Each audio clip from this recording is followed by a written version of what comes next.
Hello and welcome to A Star to Steer Her By. We are continuing with our Keanu Reeves-themed shore leave as we dive headfirst into the distant space year 2021 in Johnny Mnemonic. Well, like brain first, am I right? Yeah.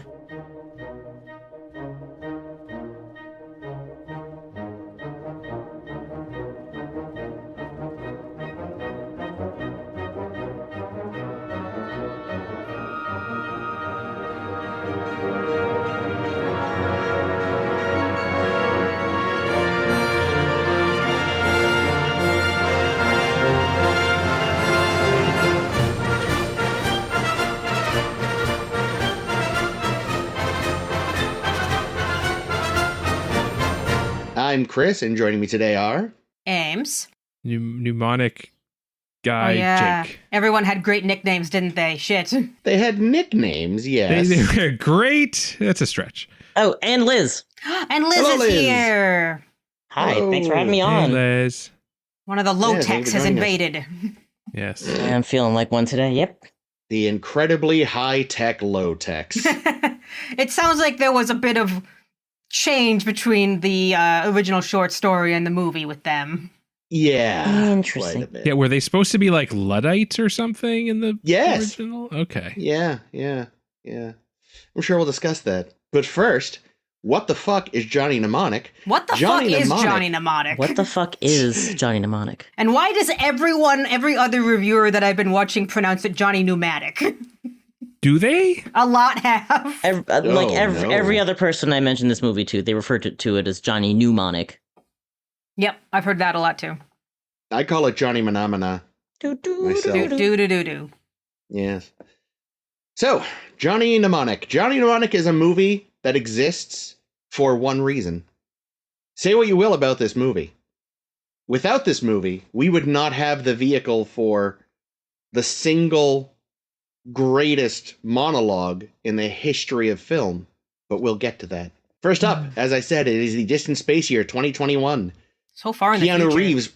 Yes. Keanu Reeves plays Keanu Reeves, otherwise known as Johnny No Surname, and he is a data courier. But because it is the distant space year 2021, for extra security, the data is stored directly in his brain via an implant for which he had to give up his childhood, which, fair trade. But he has decided he would not like to do this anymore, but he has to do one last job to make the money to get the doodly ripped out and his memories somehow ripped back in. So he goes to get the data, and it gets implanted, but oh no, the Yakuza show up and Whoops. fuck up everything. They usually 'Cause it's- do. Yeah, because it's the future and everything sucks. And Because it ruined my birthday party. yeah, exactly. And it's cyberpunk future, so there's corporatism and orientalism, and they're had a baby, and it's called the Yakuza. And Johnny has to flee, and then the bulk of the film takes place in Newark, where he tries Yay. desperately to find a way to get the data sucked out of his head. On the way, he meets people and fights people, including Ice-T as Ice-T with a bad haircut, and Henry Rollins as Dr. Henry Rollins. Wow, and a fucking dolphin. Oh, and Dolph Lundgren. Dolphin For Lundgren. reasons. As Father Yeah, like, Dolph Lundgren. Dolph Lundgren low-key putting on the best performance of the whole movie. Yeah. Wow, disagree, but we'll get to it. And yeah, like Johnny gives a monologue in the wasteland. Everyone converges on this bridge. There's a dolphin who has implants who helps get the data out of Johnny's head. And of course, it's a cure for some sort of future disease that the very Luddite people manage to broadcast all over the globe via dolphin. Nope, they're And not Luddites in hacked. this. They're just called low-techs for no reason. I know. And they use bows and arrows, even though guns. And yeah, the day is saved.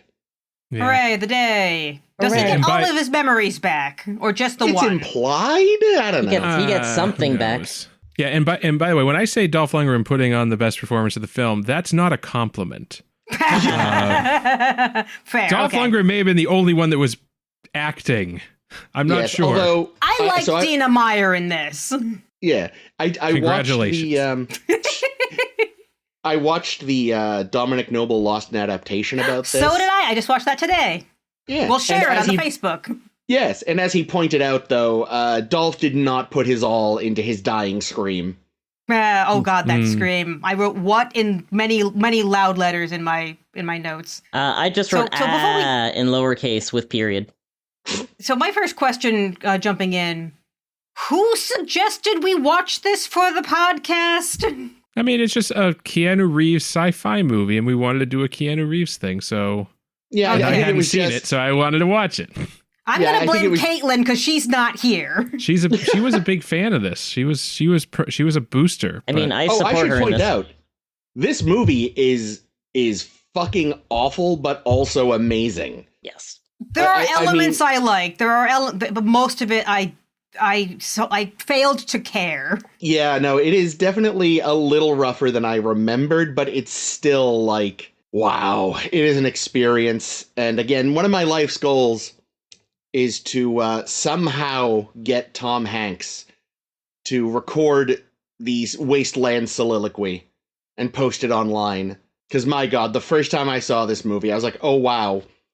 Keanu is not exactly bringing his A game to this picture to begin with, and they decided to give him a soliloquy. Oh boy.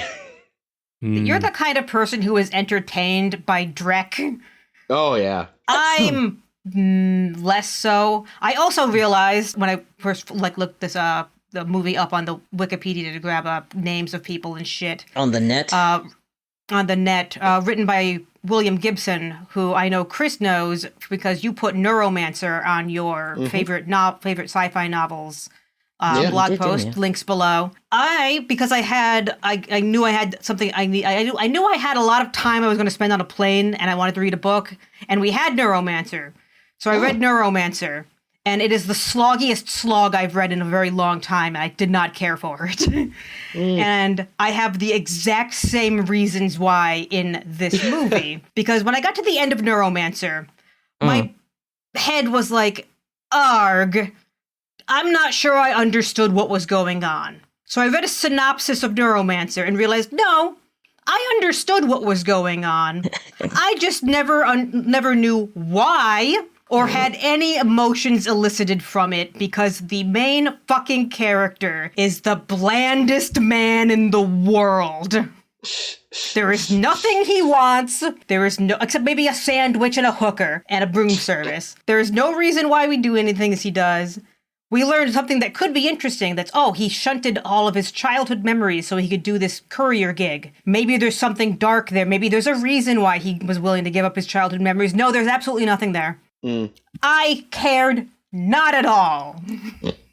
About Johnny? About most of the characters. I almost liked Jane, but they ended up using her less than they probably should have, considering Jane she was the Dina Meyer? Or? Yeah, Jane was Dina Meyer. She was supposed to be his bodyguard, but then he did most of the bodyguarding for himself. Well, because, I'm sure, Keanu Reeves, as he's negotiating his contract, is like, wait. So I'm in an action movie, and I'm the star, and I'm going to let some broad do all the action? No. So, interestingly, and Ames, watched the same video as me, so part of it is that, I guess originally, so Gibson, for those who don't know, actually wrote the original short story as well. So, this is a case of the original author actually adapting their own work. Yeah, that's a rarity. Yeah, and the goal between him and the director was to make sort of a smaller, low-budget, more art film, but the studios weren't interested in that. They wanted to fund a big action movie. And they were like, it was so weird that we couldn't get $1 million, but we could get 26. And yeah, the studio wanted to be a more traditional sort of action film. And apparently they even, at the end, stepped in and fucked with the final edit, which, don't get me wrong, I don't think a different edit would save this movie. You still have those performances. But, yeah, I imagine that might have been part of the reason for the shift to, yeah, it was action hero. So much studio meddling because Speed had just come out the year before with Keanu Reeves. Shit, yeah. And they said, look, Keanu can do fucking exciting shit. We have to capitalize on this. Why isn't this very introspective cyber novel more actiony? Fix it. Yeah, and in the original story, even, like, I haven't read it myself, but based on the video, like, the Jane character, who in the original story was Molly Millions, who's actually a recurring figure Gibson uses throughout the Sprawl trilogy, which Neuromancer's a part of, was the one who did the action-heavy lifting. Apparently part of the reason they had to change her to just Jane is because the rights to probably Neuromancer were somewhere else, so they couldn't legally use Molly Millions. Yeah, which is a little unfortunate because, like, even though I was not a big fan of Neuromancer, I did like the Molly character because somehow, like, the side lady character is more interesting than your main character. Who knew? Well, she has some driving ambition. Yeah, and she also had a lot of interesting, like, character traits in terms of, like, the cyber tech and shit she had done to herself. Like, she had, like, fully, like, cybernetic eyes that were, like, fully, like, covered in some kind of a silver coating kind of a thing. Molly was. Molly, not Jane. Yeah. Oh, okay. Yeah. Molly would have had, I think, like, stabbing fingernails that could shoot out like Wolverine. Yeah. Nice. But it means when you switch that over to Jane is just strong, I guess. Yeah. She's got some kind of neurological condition and occasionally has seizures. Well, she has the black shakes. She has plot convenience seizures, just like the plot convenience seizures in Cyberpunk 2077. Yeah. I'll say this though of Jane, like, I could see the studios coming and saying, yeah, this is Keanu's movie. Keanu needs to be the action star of this film. But I do feel like they just totally shortchanged the Jane character. Yeah. And she just ended up being like a sidekick along for the ride. Yeah, and again, if you look at, like, the character she's based off of, she often is, like, the more interesting one. Because, like Ames even said, the quote-unquote lead of Neuromancer, whose name completely escapes me at the moment. Yes, thank you. Was similarly just kind of there to be a hacker. And she handled, like, action-heavy lifting. Like, clearly Gibson was more interested in her. The men were just a vehicle for you to meet his world and other people. Which is fine, but then when you try to make him the main character of a film, it's like, yeah, because it means he had absolutely no emotions except, like, the couple of times he yelled about something. Like, Johnny in particular, I read somewhere that Keanu was having a lot of trouble playing this character because he felt like he was being too much like a robot. And there are definitely scenes where it's like, I can't tell what you're doing, bro. I'm certain the director, Robert Longo, isn't helping because he's an artist, and this is the only film he's ever done. Oh, God, is it? Sculptor. Yeah. Yeah, he's mostly a sculptor and a painter. Okay. Yeah, so he's got, like, an interesting eye. I'm not sure we saw any of it really in the film. What was he doing directing a film? He really liked Gibson. Yeah, and again, the plan had been for it to be a low-budget art film, and then it sort of spiraled out of control. Yeah, supposedly recently-ish, in the last 5 or 10 years, or 5 or 7 years, he created a new cut of the movie that's entirely in black and white. And I don't know what else is different about it. I think some things are different, but he says in black and white, it really feels different. Nah, I mean, I'm sure it does, but you know what's not going to be different? Those performances. Yikes. Yeah, I mean, everybody across the board was pretty weak. Yeah, like, there's some, I will give him this. Jones was great. You shut your whore mouth. No, that's fair. But the humans. Yes.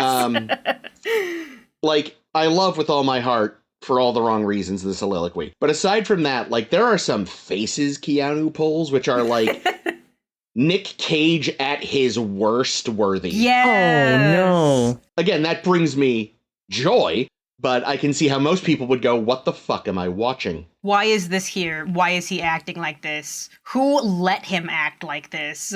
Oh, it was this artist who does more, like, you know, etchings and shit. And, like, music videos, I guess.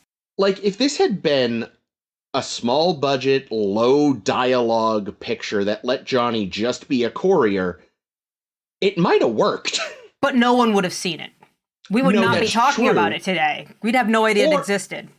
There's a 50-50 chance either we'd have no idea, or it would have slowly gained a cult following and exploded in popularity, like, probably around now-ish, when everyone got really into Keanu Reeves again. What's another movie of that quality? I mean, like, surely some early David Lynch, no? Wasn't I that feel like shit low budget and kind of? That's yeah. Like once he got bigger, people Artsy. really started to retroactively get into Eraserhead. Oh, so you'd also need Longo to continue making movies for this to endure. Well, like, I think in this case, the rise of Keanu might have pulled it out of obscurity. Okay, that's fair. Yeah, and again, like I'm sure, like if Nick was here this week, he'd probably have some examples because he actually like learned to film. But yeah, I mean, things suddenly have late appreciation sometimes. I just for the life of me. Yeah.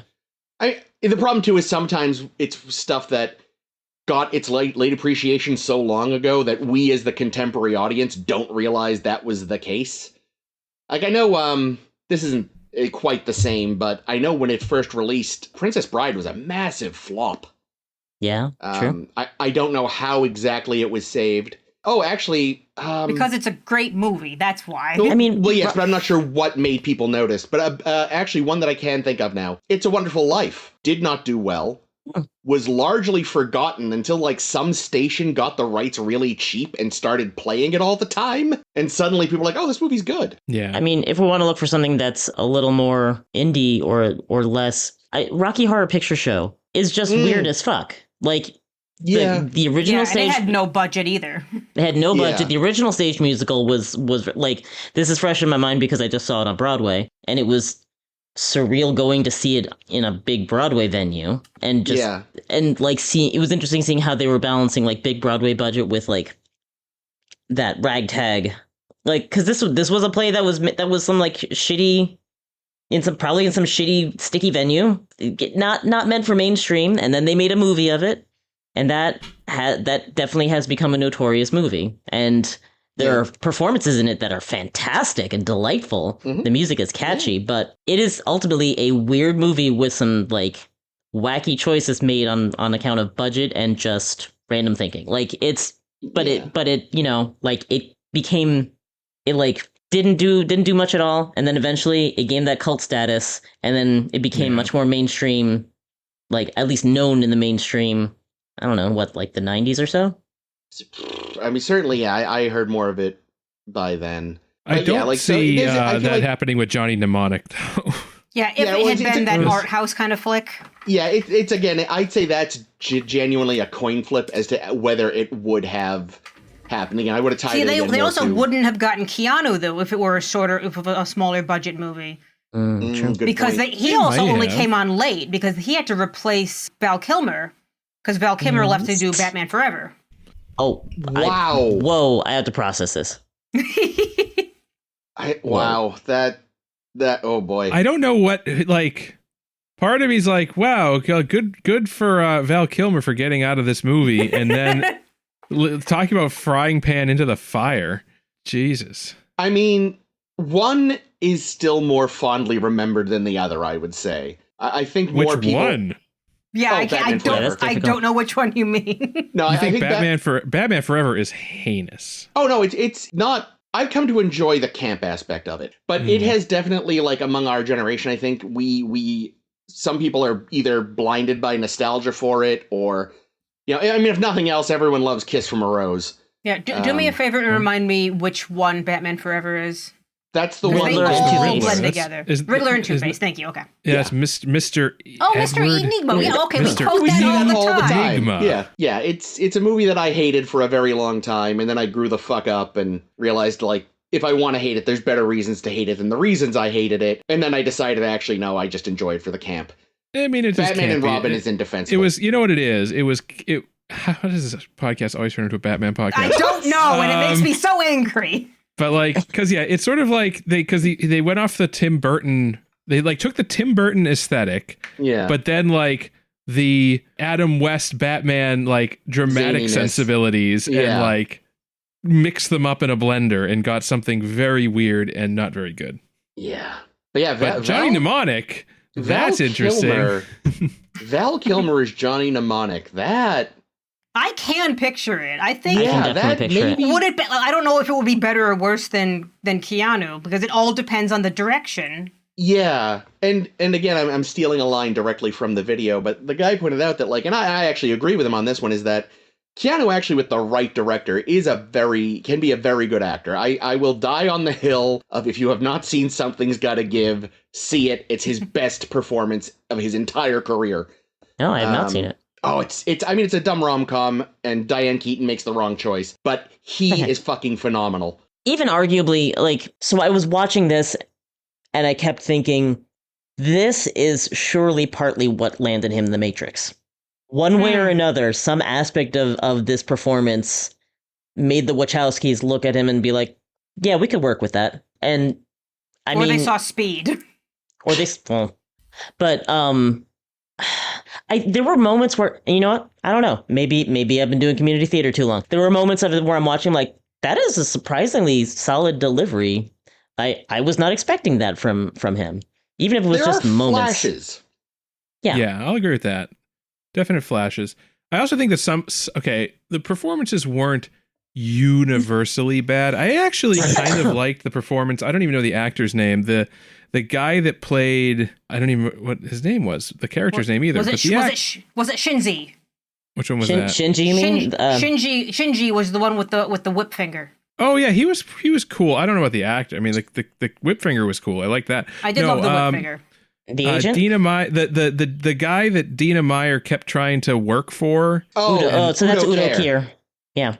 And I think his name was Rudy or Randolph. Ralphie.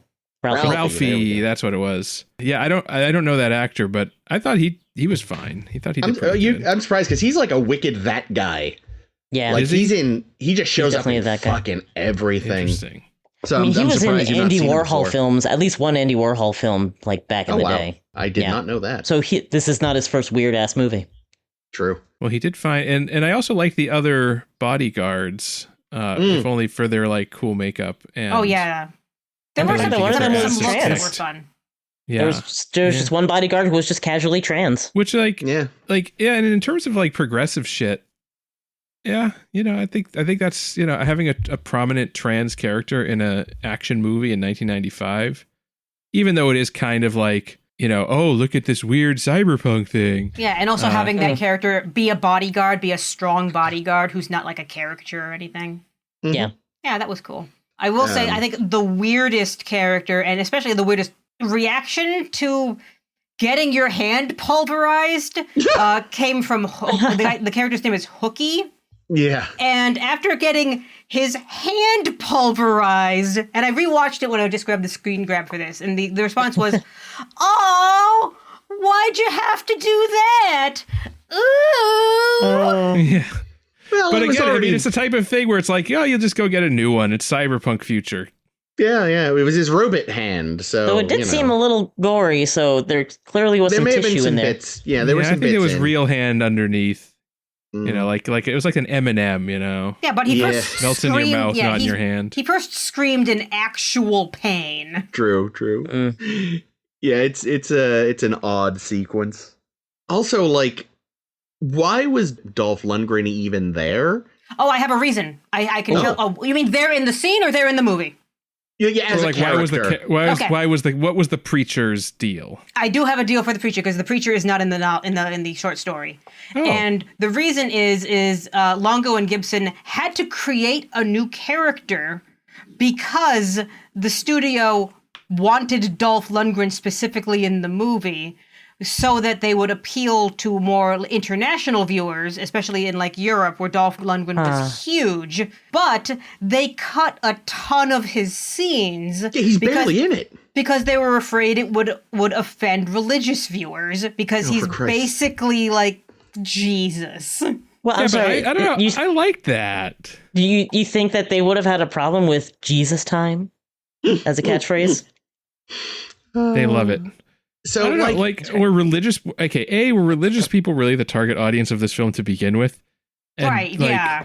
Like, really? And also, just like, I don't know, less is more for me. I don't know. I don't know if I enjoyed The Preacher. They were weird as fuck. I enjoyed when he got run over by a van and was fine. And, like, yeah, I don't know. And I thought it was kind of badass, like, crucifying people for like the problem is you need to have either the preacher or Shinji, not both. Because it's there was a lot going on. It was very Running Man escalation. Yeah, but at least there, like, the game show format made it make sense. Yeah. Here it's like, usually with a movie, you kind of have, in a traditional sort of, formula action movie, you've got, like, the sub-boss and the big boss. But this you just have, like, these sort of two sub-bosses who don't even seem to know each other exist. And yeah, it would have made more sense if they had, like, had Takahashi was the big boss man. Yes. If they had him, like, call in Shinji and the preacher and was like, in an early scene, and it's like, all right, get this guy. Or just killed Shinji, and then he's like, fuck. Well, I guess I gotta call the fucking wacko. Because, like, but I like both. Like, Shinji has a really cool whip that can decapitate and dismember people pretty easily. Yeah, Ferengi, Preacher's got a crucifix hunting knife and crucifies people. Like, from what I saw, the whip thumb thing actually is from the story. And what I was reading, because of course I dove into TV tropes and picked out details where I could. Actually, I was at all the tropes, but it's the same. There was a particular detail of the fact that, like, it was on his thumb, it was replacing the tip of his finger because of, I cannot remember the name of it now, but it's an honor, like, loss of honor sort of practice in Japanese culture. That's not as extreme as seppuku that we know, but you losing it, like giving up a piece of your finger if you failed someone or if you've dishonored yourself to them. Although it's usually the pinky. And it gets... Oh, you're right. So they kind of fucked that up. Yeah, but they did... I think they did, like, it gets mentioned in the first scene with Takahashi. Yeah, he turned your, like, shame into an asset. Yeah. And in the bilingual scene that slowly shifted from Japanese to English. What I kind of loved, though, was because, like, a lot of things will pull that, like, just speak English thing. But, like, in this power move, Takahashi keeps speaking Japanese for most of it. He's like, I know you understand me, and I could speak English back to you, but I wanted to mock how shit your Japanese was, and I am going to keep speaking. Like, that actually is such a clever scene because of that. That's true. The fact Jake that and I were at a disadvantage because our captions don't frequently work. Yeah, so we're just like, is this supposed to be captioned? And no, apparently it just didn't have them. I watched it on Netflix, and the captions it was just speaking Japanese, and then that's it. Oh, was it? That's weird, because I was watching it on Netflix. Yeah, and I know there are captions, because I saw someone play a clip where there's captions on the bottom. Yeah, well, either way, I don't think my enjoyment of the film was diminished in any way by there not being Japanese captions. I just pretended I knew Japanese for a few minutes, and it was fine. Yeah. I've been trying to practice my beginner's Japanese anyway, so I was like, oh, I recognize like 3 words. Hooray. You know what really irritated me about this movie? The one thing that bugged the hell out of me the whole time. In the opening crawl, it says, in the second decade of the 21st century. The second decade of the 21st century. But they're in the third. But then it says it's 2021. The second decade. Why am I saying decade like fucking Kennedy? I don't know. You're saying it like it's George Takei. No, like Kennedy, who said, like, well, we chose to go to the moon in this decade. Yeah, the second decade is 2010 through 2019. That's it. But that's what has just happened before this movie. So if it's saying you something that just happened that set it up, this is 2 years later. Yeah, we're 2 years into the third decade. So let's get it going. Anyway, yeah, there was also so fucking much crawl text. But the thing is, I felt like I struggled with the world building in this movie because it didn't feel, and none of it felt earned, and most of the world building was in the crawl text. Yeah, it feels like they had a crawl text just because that is what you do in one of these movies, not because it made because they had to set up the low text, corporates are doing something, the Yakuza are here. No, they didn't need to set up any of that shit. No. Trust your fucking audience, dump us into the, Beijing hotel and have the whole whatever happen. I would figure it out. I feel like the world building isn't badly established. Like, it drops details in repeatedly as you get into the movie. Like, things get mentioned, like seeded, that you hear a word, you hear low text, and you might not know what low texts are, but it gets elaborated on later. Yeah. And I think the one thing that I might have needed the explanation for was the NAS. Because like Jane just has a seizure and like it does get mentioned in the hotel on the TV. That's true, but that's like a blink and you miss it sort of thing. Yeah. But if they had seeded that a little better, I think we could have done without the crawl. I don't know. That's the one. I think the NAS is the one that bothers me the least because she has the seizure. Keanu yells, "Oh, you have NAS," in the middle of a crowd. And it's like, oh, okay, this is a known thing. I understand. And then Henry Rollins, the weirdest casting in the movie, explains it to you. Yeah. Well, and also because like Henry Rollins had also there was an early scene with him and Jane where he's like, you got neurological problems. And then they have the thing where her hand shakes. So like, I mean, it is pretty well established. Yeah, I mean, my theory is just like, again, a film with this much studio interference is that we have to remember is that studio executives are some of the dumbest people on the face of God's green earth. So they think everyone is as stupid as they are because they think they're some of the smartest people in the room. So when they don't understand something, they think, well, surely these plebs will never get it. So we need a crawl or this or that, or we're going to take over the edit because we're smarter than you because Coca-Cola put us in charge. Yeah, I think if not for the crawl, though, the thing that I wouldn't understand out of this world building are what are the roles of any of the corporations? Because I didn't know the difference between what's the name of Takahashi's company? Pharmacom. Or something? Or Pharma something. Yeah, and Pharmacom. Whoever and that's who the Yakuza were working for, right? I mean that's the thing. Kind of, I don't know. It was like there was Yakuza was working for or with or is controlling the Pharmacom, like because Takahashi was the boss of Pharmacom, but also like the boss of the Yakuza. Yeah, it's. I think the script just did a really bad job remembering who was what. That's fair. Oh yeah, especially since when Ralphie betrays Johnny, he's like trying to negotiate with Johnny, like not to run or whatever, and saying you only fuck up once with the Yakuza, and I'm like, but he did everything he was supposed to do. What did he fuck up? Yeah, but then Takahashi gives Johnny the other piece of the password. But that's in dying. That was a dying thing. And also that's because the blue fairy told him the ghost of Pharmacom passed, The face from Borderlands. The CEO.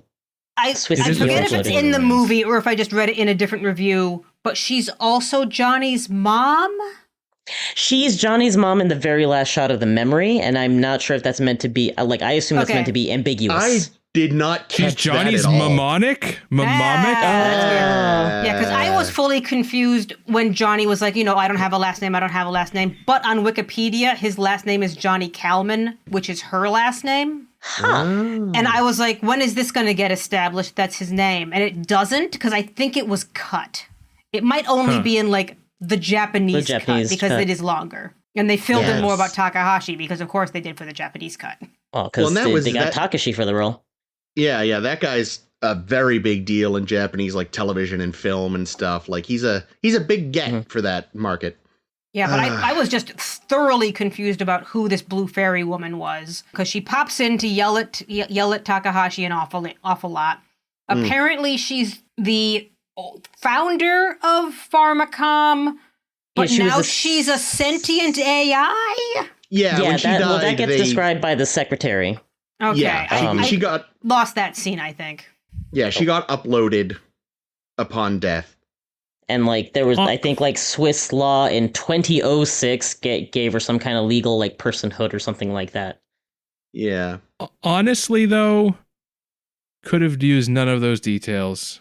Like, or her character? Her character, and just, like, the mystery of Johnny's identity was not remotely interesting or compelling. Yeah, it was like, they kept trying to make it a thing. Like, I don't have a last name, just Johnny. He likes birthday cake. But, like, I didn't give a shit. Yeah. Well, it's like, if they really wanted to lean more into, like, the notion that he's meant to sort of represent the disconnect of, like, the average person in this society. Yeah. Like from humanity. He gave up childhood memories, and he's like overly, cybernetic, and yeah, but there's got to be a reason cut for off. it. That's what I'm saying. Like, if they wanted to lean into that more, it would have been better. Yeah, I think just like have Johnny be fucking Johnny, and I don't give a shit. Yeah, like if he was sort of enigmatic and didn't care, that would work better. Because I don't care. And like, again, when he even says at one point to Jane, where he's like, maybe it was something I didn't want to keep. And I'm like, that actually seems reasonable. Like, my assumption would just be, dude had a shitty childhood and figured it was worth giving up for work. It's like, fine. Yeah, but you can't give us nothing. You can't include those kinds of details and give us nothing. I think they could have just cut a lot of that shit, honestly, and just let focus on the story that they wanted to tell. Well, but the thing is, because Johnny is so like, he doesn't seem to want anything except room service. Why do we as the audience want him to survive this movie when the thing in his head can save half the planet? Well, that's a good point. Yeah, I don't care. Like, he's like, oh no, but I don't want to die for this thing that will save you. I was like, you should probably die because I don't. Yeah, a much better ending shit. would have been a noble sacrifice. Like, if he had just been like, if he did have to die to get the thing out, but maybe not being decapitated by the Yakuza. If they had been less murky about who's on what side, then it could have been, then it should have been, this can't fall into the wrong hands. Because if it goes back to these guys, then it'll never get out. Yeah, who are the right I think hands? We're supposed to expect, but... Apparently Ice-T. Jones. The answer is always Jones, my favorite. He doesn't have hands. Fun fact, detail about Jones that didn't make it from the short story, because Jones is in the short story, is that in the story, Jones is a heroin addict. I was sad that wasn't in the movie. According to all the tropes, it is in the Japanese cut. Beautiful. Wait a minute. Does that mean that he's called Jones because... Oh, because he's Jones. No, maybe. I don't know that slang was prominent enough yet. Oh, no, that's an old one. One area I have to give this movie a bit of a pass on is just the fact that it came out in 1995 at a time when, like, public knowledge, awareness of the internet and the World Wide Web was very fledgling. Yeah, like every it tackles movie. like the internet. This is I don't know what year The Net came out. That was either probably this year or the year before. Probably around Sandra this Bullock. time. About the same time. And like, that movie was fucking terrible. Talk about going from Speed to something terrible. Like, Keanu had this, Sandra Bullock had The Net. Yeah. Terrible. Sandra, no, I love her. But I actually really enjoy watching The Net because it's like, that's like a so bad it's kind of entertaining movie with how terrible it is. Okay, if we've got the Keanussance now, what's the Sandra Bullock marathon we can do? I don't know. Demolition Man, finally. Yeah, Demolition Man, The Net. Gravity's good. Gravity, yeah, that's a good sci-fi. She does less sci-fi though. She's more Miss Congeniality for a little more. That's got a William Shatner in it. Caitlin, for Caitlin, that would be a it'd be a perfect date. That's April such a great joke. 25th. Yeah. But anyway, yeah, I don't know. I like. I gotta give. I just want to say, like, I feel like this movie, even though it wasn't the present day internet of the time, it was still kind of like, whoa, mind blowing. I saw something that was interesting, and that's that. So there's the 3 different like big visual effects sequences in which he hacks into something. Mm-hmm. Each was done by a different VFX company. Huh. Which is why they all have like entirely different looks to them. Like by the end, I'm writing in my notes like, why are we in Tron all of a sudden? Well, did any of you see Hackers, the Angelina Jolie film?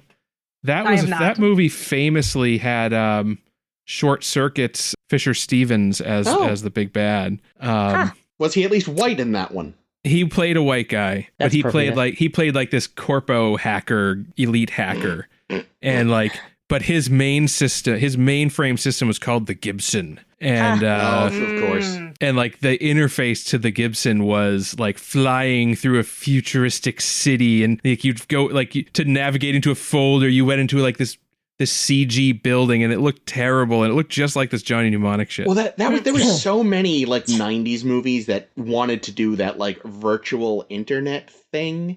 And I think in part because like I can't, so it's been a while since I read the Sprawl trilogy, and so I don't remember if the internet is exactly like that in the novels, but it's very much how the internet is in Snow Crash. But Snow Crash, just as much as it is a cyberpunk story, is also a bit of a piss take. So the fact that it has this ridiculous super virtual internet was like possibly as much a gag as it was meant to be taken seriously. But then 90s movies are just like, virtual internet is the future. Oh my god, yeah. Jack fuck Zuckerberg tried to make it happen, and just because I know, because Ames shared her note before about one of the internet sequences for the one at the climax when Johnny's hacking his own brain. My note is, hacking sequence makes Johnny look like Lawnmower Man meets Judge Doom. Because he's so wiggly. I've never seen Lawnmower Man. I literally only heard of it today when I was watching some other review of this, who was comparing it to an awful lot, and saw some. I watched it when I was a kid, and it definitely scarred me. I need to rewatch it as an adult. I don't know how we can find an excuse to watch Who Framed Roger Rabbit for this podcast, but because it's an excellent fucking movie. Yeah, because we want to, and it's our show. We did include it when we talked about parallel universes. True. I got it. When we do the Lower Decks Strange New Worlds crossover episode. That's not a bad idea. There we go. Anyway, Johnny Mnemonic. Oh, here's something that irritated the fuck out of me. So, and this is probably from the original book, I would assume, but okay. You have these people that are walking hard drives because presumably you can't just, like, the whole point of them is you can't, like, if you try to carry a actual hard drive across borders or wherever you're going, it's going to get confiscated and searched. But they can't search somebody's brain. Why the fuck do they need a fucking implant? Why does it just like from a... If you're going to have the walking hard drive, just make it totally biological. I think that makes way better story because he still has... scans Johnny and can see he has the elevator. Implant. Yeah, they're like, oh, you got an implant. And it's like they have to lie. They have to fake it out. It's for something else. Dyslexia Treatment. So, but I'm just like if you're going to go to this point of having like these human storage, couriers that can store stuff in their brains, just have it work all through like the eyes. Like he puts on the goggles and that's how he gets uploaded. It'll be like any Black Mirror episode where they put it on the temple or some shit. Yeah, just like blast it into his eyes, because that's something like that's like. But then you don't have to lose a chunk of memory, do you? No, but like it overwrites parts of your brain. Like it still goes in through like it's all being processed by your visual cortex. So it's like like flashing light or something, like the thing they did to Geordi in when they Manchurian candidated him. Yeah, I think having a plug to plug in is mostly for the visual of it, to see like it is an invasive procedure. It is like something you are actively putting into your I think brain. Having it be like basically using the eyes as the USB port and just transferring the data through light, but in such a way that it like overwrites parts of your brain. And it's like, oh, your brain has a capacity of such and such gigabytes, which I thought it was like laughably small amount of storage. Hilarious today. Yeah, but because I wrote in my notes, like, this is primarily a movie about attaching things to Keanu Reeves' head. Because he has like 4 different big interfaces that he puts over his eyes at various points. All different shapes and sizes. It's very funny to watch the progression of just all the shit we shove this guy's head into. In that case, Logic 16. Yeah, it might be unclear when he is uploading shit versus when he is on the internet. I think when he's uploading shit, he puts on the headset and he has that fucking, the acting. The acting. And that's how you know. That's how you know that he's getting uploaded. I think the other thing though is that sounds very 21st century in terms of aesthetics. Like the technology they're using here. Like the Sogo 7 data gloves. I loved those things. That is probably like the most like cutting edge conceptually for the movie, is that with the goggles. But, they're going to make a call. Like, he goes to call, Udo Kier, Ralphie, and he's got like a phone handset looking thing that's just got the numbers on it and two little on-off switches. That who knows what those do, but like everything is push button except when they're in the internet interface. I miss buttons. I think like the eye thing absolutely appeals to me, but I think it's because we're in the 21st century and that's a wireless sort of aesthetic. I just think that like, is the implant actually just the plug, or is because my understanding, because the upgrade that he was supposed to get, I thought was supposed to increase his capacity. Yeah, he somehow increases his capacity with an upload, which doesn't make any sense. Well, here's the thing. Floppy disks used to be single density floppy disks. And then they figured out how to arrange the data in a different way and make them double. So that's why like you would see like double disk. And they were like the one and 1.44 megabyte. So maybe that would have been a thing at the time, was like, we went from the 750 kilobyte floppy disks to the 1.4 megabyte floppy disks. Upload. And then, he mentions that, like, he's using a doubler, like, something that he calls a doubler to increase his capacity from 80 gigs to 160 gigs. Mm-hmm. Yeah, we were still just it was just still a very analog era. Yeah. It all makes sense, sort of, but, like, I don't know. Well, they talk about I'm just like... They talk about VHSs at some point. Like, everyone's time your VCRs to record this. Well, the original of the data that they uploaded was on, like, a little mini CD-ROM. Yeah, and they faxed it to each other. Fax machine. That's fucking hilarious. And I did love that the password was a visual thing. That was kind of cool. Yeah. I thought that was a really cool concept. I think there's a ton of cool concepts in this film. Yeah. It's executed so poorly. I think when he goes, when what's his face, the baddie, Ralphie. When Ralphie sends him like, these guys will help you, and then it turns out they're just going to murder him. I didn't understand those fucking guys. I don't know, like, what were they doing? Why was Ice-T there? Who was the kid that was with Ice-T? What was that all about? Like, why did we know to trust Ice-T? was there just watching. Because Keanu kills a guy that was about to kill Ice-T, and I'm like, they're friends. Nope, they have never met each other. Okay. Yeah, well, I also love how bad Ice-T is at security. Because, like, the first thing he does on meeting Johnny is, like, our headquarters is right there. Yeah. But what was Ice-T even doing at that, like, abandoned building with that child? That's their abandoned building, goddammit, and they were keeping an eye on it. Yeah, he's within walking distance of the entrance to the headquarters. Yeah, he was junior low-tech. Yeah, no, it doesn't. The less you think about the low-techs, the better. They did love dropping cars on people, and that was funny as fuck. The car drop maneuver was pretty good. That was actually one of the things I did like, too, was when they're like, Spider's dead, and he looks back at the van like, oh, fuck, did my idiot guards kill him? And they're like, no, he was already dead. He's like, oh, thank you. I did kind of like the idiot guards, not gonna lie. Did you? Stick and whatever his name was. I thought they were goofy. Stick had personality.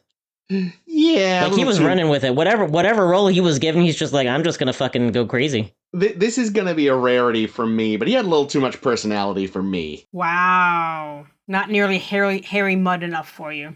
Yeah. Yeah, it was just enough for me. Yeah, I think I was taken the most out of it by Henry Rollins, though. He was terrible. I could not believe him as any type of doctor. I couldn't believe him as an actor. Yeah, like, what was happening? Who put him in this movie? Why was he there? It wasn't to appeal to the international audience, like Dolph. Like even if you're casting a movie as schlocky as this movie is, and you're like, okay, we need an actor to play this. Where was Brent Spiner, damn it? Right, exactly. You need someone that plays like a nerdy doctor type. You're not picking fucking Henry Rollins, who looks like a fucking meathead. Yeah. No. You're picking your Brent Spiner, your Alan Tudyk. You're picking those types of people. Rick Moranis. I think that's stereotyping people too much. Come on. You can be a doctor who also goes to the gym a lot and has a massive jawline. Well, if you're going to be a doctor that goes to the gym a lot and has a massive jawline, at least fucking act! At least hire an actor! Now, to your points, though, like Brent Spiner, sure. Rick Moranis, was he retired by this point? This was they were still cranking out Honey, I Shrunk the Kids movies by the dozen. I know sure. he stepped back for a while from acting. And Alan Tudyk may not have been quite a known property yet. He would have been a baby at this time. Yeah. And by baby, I mean a fully grown adult, but younger than I recognize him. Yeah, and again, not like I think this predates like him starting to come to broader attention. Yeah, but I'm trying to typecast the Doctor. Yeah. But let's be honest, that's normally what movies would do. Yeah, and it's like in a better movie, I could see putting a Henry Rollins type. Yeah. But not Henry Rollins, because Henry Rollins can't fucking act. Yeah. Well, though he does, I mean, he's pretty much got one note in, not Avatar, The Last Airbender, Korra, the follow-up to Avatar. He's in Korra. He's a major character. Like, he's like the leader of Was that like the a cartoon show, though? Yeah. Is it a cartoon? Yeah. I can so see he's got like that one note and he hits it well. Yeah. Because his character is basically an anarchist. Yeah. No. And like, I'm sure he's also, this, like, when was his first acting roles? Like he's probably this. Right? Yeah, I'm looking at his IMDb right now. Like, everything before this is either a music video. I mean, it's all music videos. He was, I don't know, he was in some short with a 5.0 IMDb rating and a film called The Chase. Oh, I've seen The Chase. That's the other thing I've seen Henry Rollins in. Yeah, I know. It's Charlie Sheen. Yeah, it's a Charlie Sheen film. Yeah, taking a woman hostage and driving around in a car and they fall in love. Oh, I've heard of that. Oh, yeah, I remember that one. So apparently he was in that before this, but... I forget what his role in it is, but I was like, oh yeah, the things I've seen Henry Rollins in. Well, he's the third build on IMDb, but I don't know if that means much. He played Officer Dobbs. In The Chase? In The Chase. See, I would buy him as a cop. As a cop? Meathead cop. Totally. Not as this tech doctor.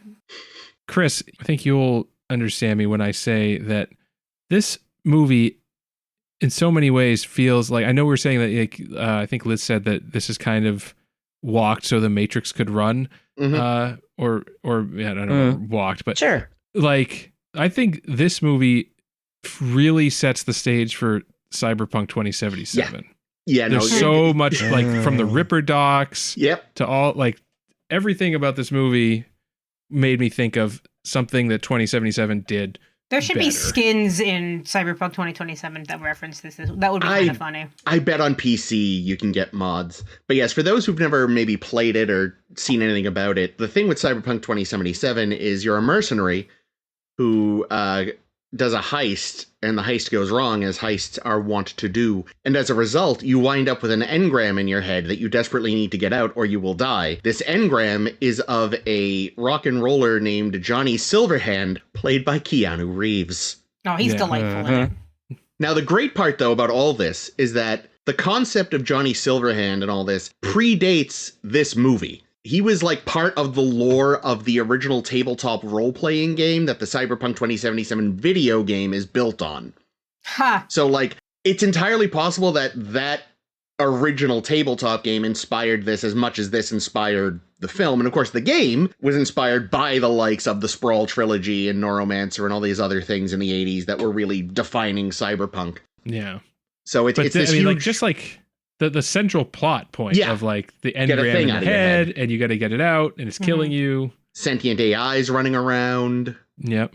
I know I read that I didn't catch a neuromancer because I'm sure I wouldn't have understood the reference, but apparently it's in there somewhere when that Molly says that Johnny dies between the story and that book. Yep. Why have that detail?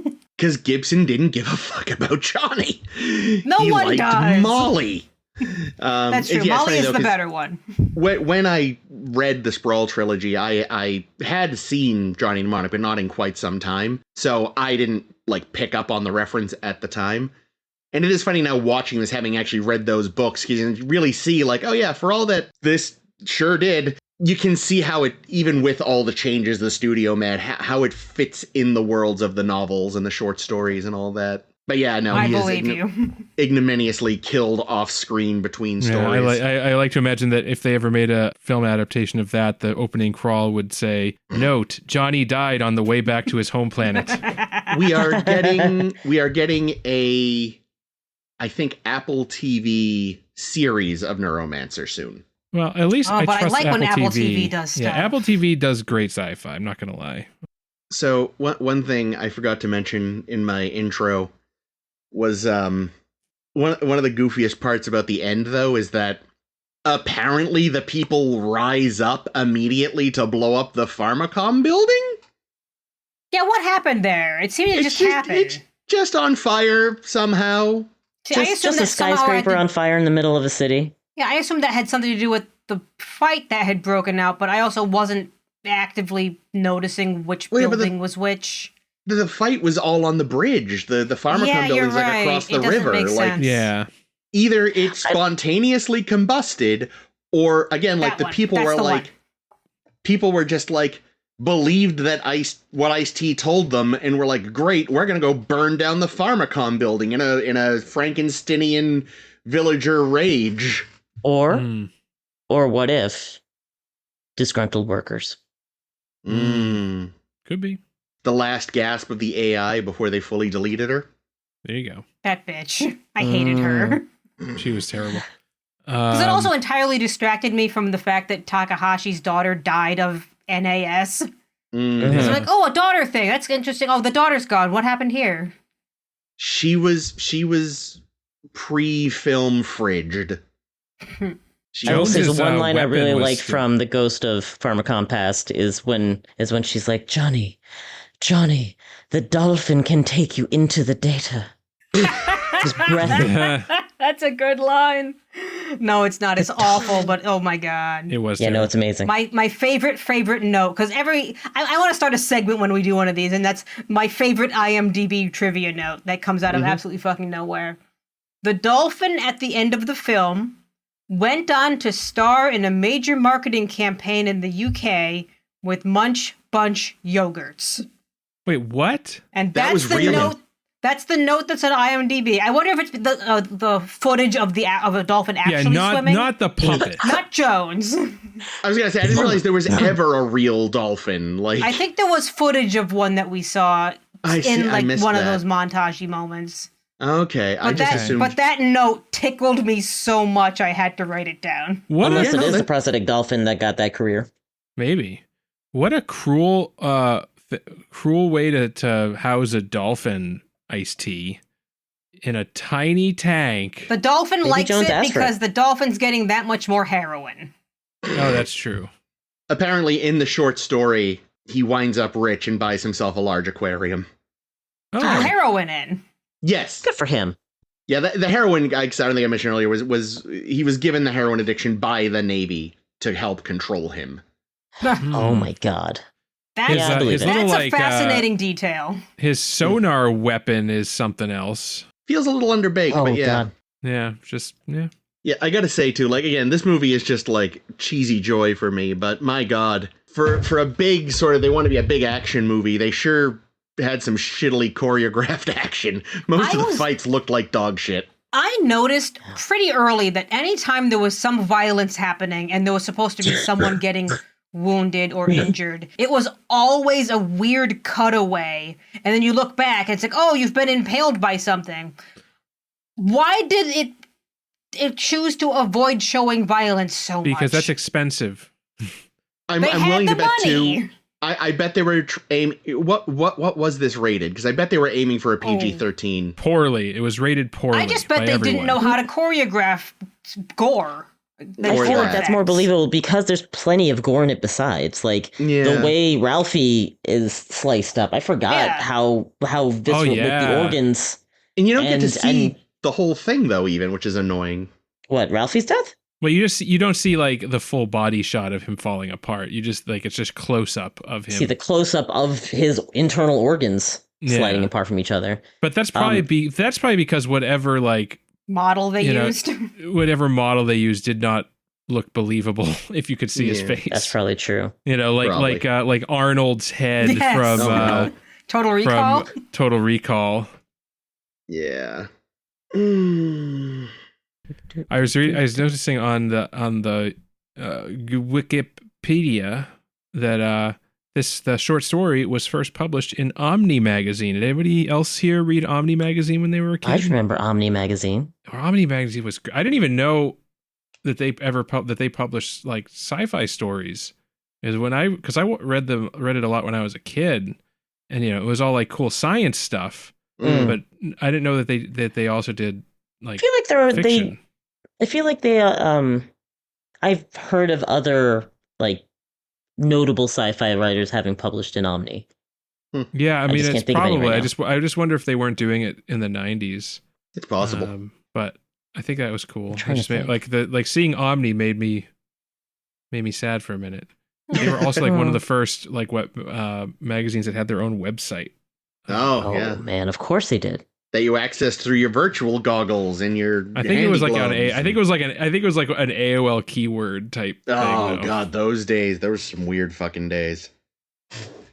Good days. And yet. And it really does feel like sometimes you're like, am I just being old man yells at cloud, or have we gone too far? In what way? Technologically? Oh, yeah. Like, we're in an aesthetically repugnant cyberpunk dystopia. Only ours looks like an Apple store. Yeah, that's right. Yeah. That's why. That's what I mean. We don't get like the cool aesthetic that but we get all the downsides of the cyberpunk dystopia, but none of the upsides. Yeah, no, it blows. I've said it before, probably on this podcast, but fuck it, I'm saying it again. I wanted a cyberpunk future designed by Sid Mead, who was a consultant on this, and instead we got one designed by Joni Ive, who I hope to one day see dragged before the Hague for crimes against humanity. Like, yeah, I feel like I was complaining about about this last night. I can't remember what prompted it when I got home, but I was like, this is the shittiest cyberpunk dystopia. It's not even got enough neon. Like, for all that it's kind of funny to hear Ice-T going on about how, like, NAS is just caused by technology existing. Like, on the other hand, I have said myself, not here, but to you, Ames, I think once, I think the lack of tactility is slowly driving us all a little insane. Like, someone smarter than me with a degree in, like, psychology or psychiatry or something should figure out if we're actually going a bit nuts because of the lack of buttons. Oh, in terms of just tactile. Being away from screens for any of your day. Yeah, well, that too. But I feel like it would be just that much more tolerable if there were more buttons. Get a BlackBerry. Considering like if I'm thinking back to like early childhood toys that teach you motor skills, a lot of them are like buttons and knobs and things like that. And now like the shift from that type of thing to screens are like younger kids going to come up with like terrible fine motor skills because they've never had to use a button or a crank. I'm sure half the reason that the rise of the fidget toy is because there's nothing to fucking do with our hands anymore. I mean, I just play with a knife. That's my fidget toy. Stop playing with knives. But I occasionally cut myself with it by accident. Like I don't know. Am I a Luddite or am I onto something? I don't know. I'm the wrong person to ask. I still have a flip phone. True. At the very least, like current technology has that has been studied recently, and like things like the added screen time, the popularity of short form content like TikTok and Instagram. Yeah. It has affected how our short term memory functions. Yeah, it affects how teachers have to teach kids now. Like, I can be your control group if you want, because I don't use a smartphone as much as possible. Like, my phone has buttons and shit. Yeah, like Am I as crazy as the rest of you? Yeah. I'm holding up to the camera right now, listeners. I bought one of those new age cassette players. Not because cassettes sound any better. They actually sound better than they have credit for. But there's just something very pleasant about having to pick up... Here's some pulley. Let's hear it. A solid piece of plastic. The little door, which I wish was a little clickier. Now you're sounding really old man yells at cloud. And then there's just a very solid play button on this thing. And it's like... That was some nice ASMR. And it's like, yeah, you know what? A CD sounds better. A record sounds better. A lossless FLAC sounds better. A record doesn't sound better than a cassette. It can do. Records sound awful. But like... People are going to fight, Jay. Objectively. No, in terms of sound quality. Like, I understand people like the tactileness of a record, but like they don't sound good. Cassettes don't sound good either. but no, they sound I think better what it comes down to is someone who has a whole like cheap hi-fi setup. Anything sounds good played through moderately priced large speakers. Yeah. But yeah, there is something about the tactility, and what probably seemed a bit goofy in 95 is like, yeah, I don't think, we're literally getting physically ill from our technology, but I think it's driving us insane. I mean, I wouldn't rule it out, but that's not something that can really that's really been found or determined yet. But no, I know. But what I'm saying is, despite all that, ICE, get your people guns. I know you're Luddites, but guns predate computers. I mean, they're not fucking Luddites. That's the problem. They're actively like hackers. Computer hackers that just use stupid bows and arrows for no fucking reason. Like some of the special effects in this were pretty okay. The cop or corpo or Yakuza lady, I don't know who she worked for, but she was like firing a bazooka at them, and then somebody shot her with an arrow and it went through her mouth. Yeah, that was clear. Brutal. Oh, I missed that one. I was looking away for that one. I feel like we've invoked this before. If only this had been Verhoeven. Ooh. Yeah. I want to see that. That could that's work. The thing. Everything's I want to see Verhoeven direct Keanu. Yeah. That'd be interesting. I mean, like, here's the thing. Honestly, I'll say this of this movie. It's got its problems. It's not coherent. No. It's not good. The performances weren't good. But if you really want to watch a compelling, kind of noir cyberpunk thing, go watch Akira. Don't watch this. This is fucking awful. I was wondering what you were. It's like, okay, he's gonna say a different movie, but go play Cyberpunk 79. Yeah, go play Cyberpunk. Go watch Akira. Go watch Blade Runner. Either of them. I know you don't like the second one, Chris, but no, but plenty. We had a great conversation about the two of them, and I think I ended up liking They're both both good. Ghost in the Shell. Yeah, it's a little less noir, a little more cyberpunk, but still very good, very good. Yeah. I know. While we're talking anime, for those who might have been curious, I can tell you that the anime playing on the TV in the Beijing hotel room is Demon City Shinjuku. Oh, it was an actual anime. I was wondering that. I was wondering if it was going to be something that was made just for the movie, or if it was an actual. No, and the only reason they have the budget. The only reason I know that is because clips from that movie are included in some promotional montage for I think it's Manga Core, before some anime. Like on some anime VHSs that I have. So I got used to watching that montage, and then the next time I watched Johnny Mnemonic, I was like, wait a second. I know that one. I still probably have one or two of their DVDs. I wonder if it has the same montage. It's going to be the same montage. You'll see it. That's funny. It'll even name it Demon City Shinjuku. Nice. Wow. 90s. Yeah, no, this movie is we've run out of a way. Yeah, no, this movie's bad in a way I love. It's oh boy, it's one I will definitely watch again someday when I'm in the mood to laugh at something that is ridiculous. Happily, the monologue has been isolated in itself multiple different ways on YouTube, so I can always have that whenever I want. Now I just have to kidnap Tom Hanks and make him read it to me. Pass. I think Johnny Mnemonic would be a parody film where he's just passing gas the whole time. Oh God. No, yes. Johnny Mnemonic is fucking Inspector Gadget. The original RoboCop. Actually, I'm not sure which came first. Well. Yeah, I'm angry you made me watch this. I was disinterested at best. I wasn't sure if you'd ever seen it before, to be honest. I hadn't, no. Everyone has to see it at least once. No, this is a rite of passage. Especially sci-fi nerds. But I did borrow, I took my bullet list over from my Running Man notes to update it from Welcome to 1980s Near Future Dystopia to Welcome to 1990s Near Future Dystopia. We've got cynical corporatism, extreme income inequality, East Asian economic dominance, my God, brain it's the viruses, same movie. AT&T, techno metal opera, Yakuza, the internet is a series of streets, and Free City of Newark. Nice. That's my summary of the movie. We live in the worst fucking timeline.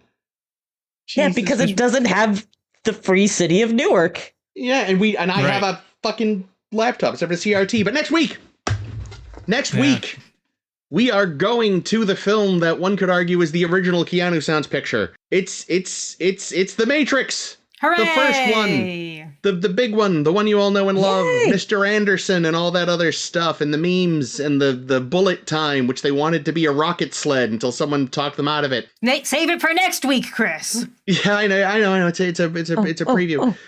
Can I join? Yes. I think Liz should join. All right, come back, Liz. We need you. We'll jack you in. Caitlin apparently detests The Matrix for reasons, so... Weird. It's gonna be exciting. I can understand not liking the sequels, but the fucking Matrix is amazing. This is going to be exciting because I have not seen the sequels since I saw them in theaters. And it's actually been a hot minute since I saw the first one even, but I had seen that one over the years. I rewatched them, and here's a shameless plug, when I wrote my fanfic for Voyager, which I wrote in Matrix style. So links below. There we go. So yeah, join us next week for that one. It's, the next logical step in the Keanu oeuvre. Until then, find us on Facebook as A Star to Steer Her By. Same on Tumblr and SoundCloud. We're on Blue Sky as SSHB Podcast. Yeah, until next week, this has been Chris. This has been Ames. This is usually Jake. And this is Liz. Thanks for joining us, Liz. Thanks, Liz. Woo. Thanks for having me along. Stay out of Newark. The dolphin can take you to the data. I think this movie makes more sense if we imagine it's the weird sequel to Johnny Dangerously. I don't get it, but I could make it work, maybe.